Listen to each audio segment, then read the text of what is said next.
시작하겠습니다. 오늘부터 우리가 하는 공부는 매우 중요합니다. 명색에 대해서 몇 주 동안 공부를 계속할 거예요.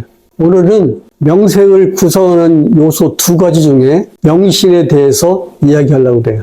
명색은 명신과 색신으로 구성되어 있어요. 첫 시간에는 명신 중에서도 수와 상의 정의를 알아보고, 둘째 시간에는 사와 촉과 사기의 정의를 알아보겠습니다. 명색은 복합어입니다. 무엇과 무엇이 합해져서 만들어진 단어냐면 명과 색이 합해져서 만들어진 단어예요. 왜 명과 색은 한 단어로 합해질 수 있을까요? 간단히 말하면 명과 색은 서로 조건적으로 결합되어 있기 때문입니다. 조건적으로 결합되어 있다는 이 사실을 세종께서 발견하셨습니다. 명과 색은 서로 조건적으로 결합되어 있기 때문입니다. 이것은 명과 색이 각각 독립된 실체적 현상이라고 하는 실체론적 사고방식을 거부한 데서 나왔어요. 명과 색은 조건적으로 결합된 기능이고 현상입니다. 그래서 명색은 명의 부분과 색의 부분으로 구성되어 있어요. 중국 사람들이 명색을 둘로 나눠가지고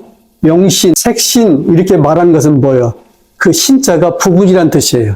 그럼 명신부터 정의해 볼게요. 잘 기억하기 바랍니다. 명신은 수상사촉 자기로 정의됩니다. 수상사촉 자기. 이 말을 외워야 돼요. 수상사촉 자기를 하나씩 설명하겠습니다. 수는 느낌입니다. 수, 즉 느낌은 감각과 감정을 포함하는 말이에요.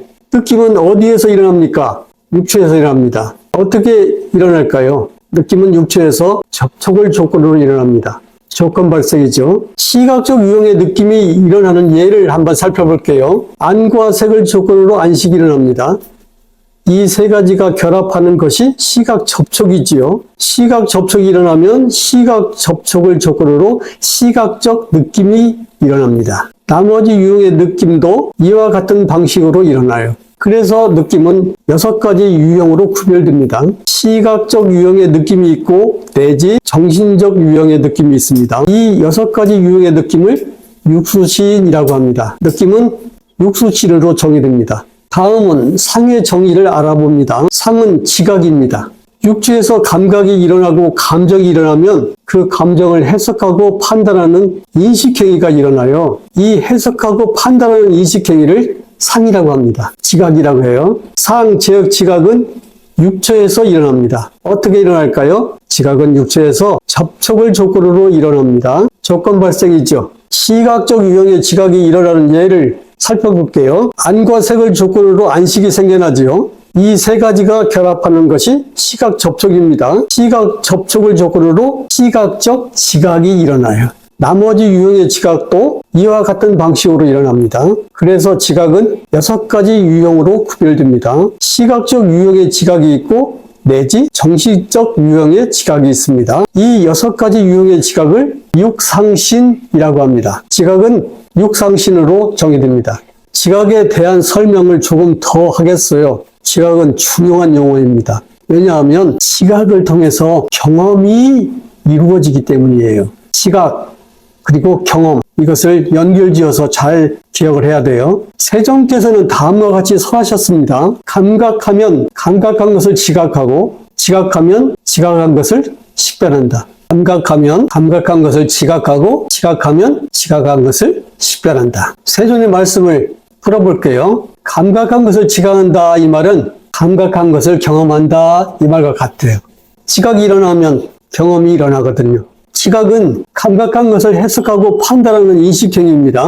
해석하고 판단한다는 말은 의미와 가치를 부여한다는 말이에요. 지각이 왜 중요하냐면 지각의 과정 속에서 의미와 가치가 부여되는 일이 생기는 거예요.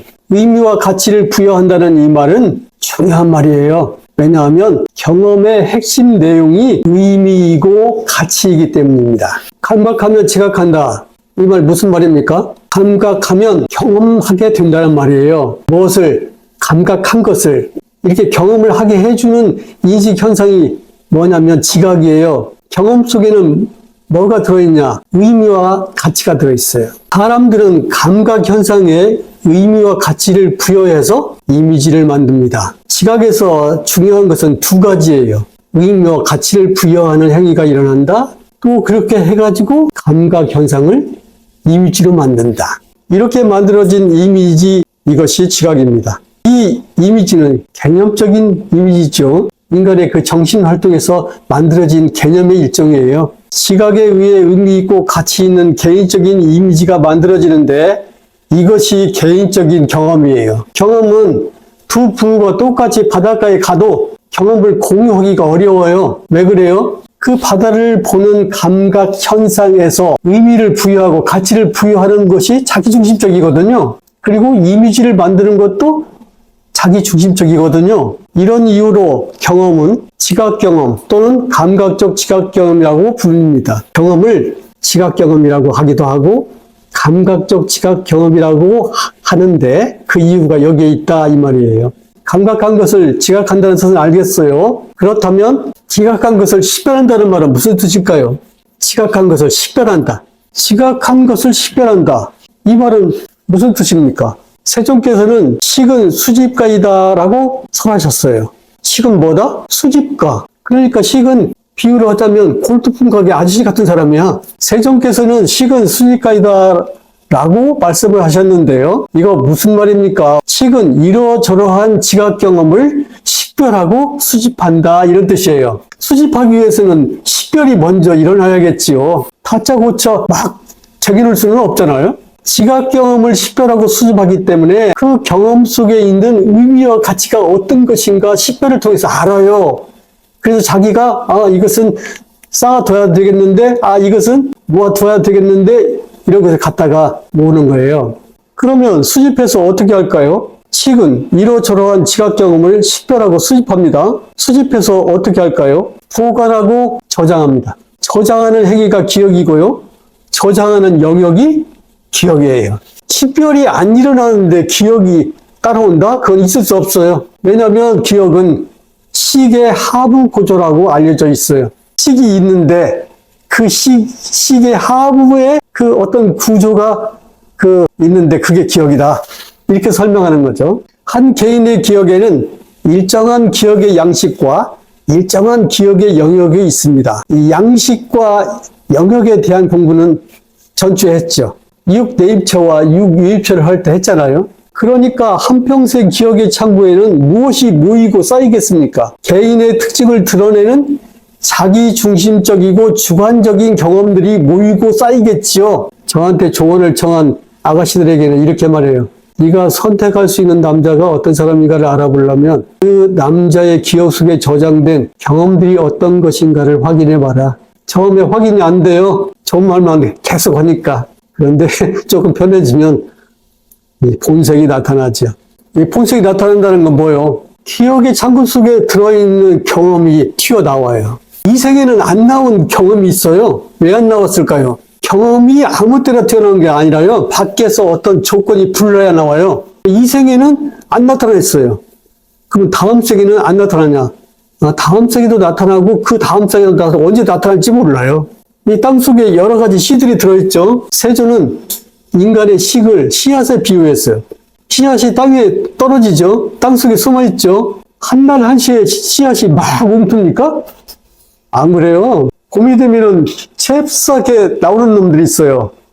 한 차례 개들이 꽃을 피우고 시들면 그 다음에 또 나오는 놈이 있어요. 가을이 지나도록 안 나오는 놈들은 언제 나와요? 겨울에 나오겠죠. 올해 안 나오는 놈들은 또 내년에 나와요.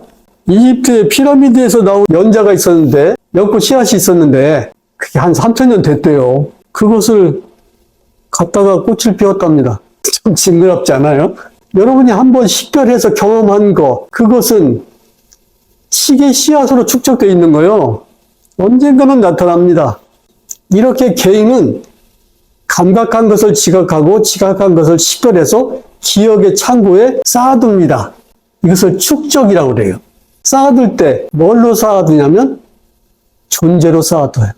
이러한 존재의 축적을 불교 말로 취착이라고 그래요.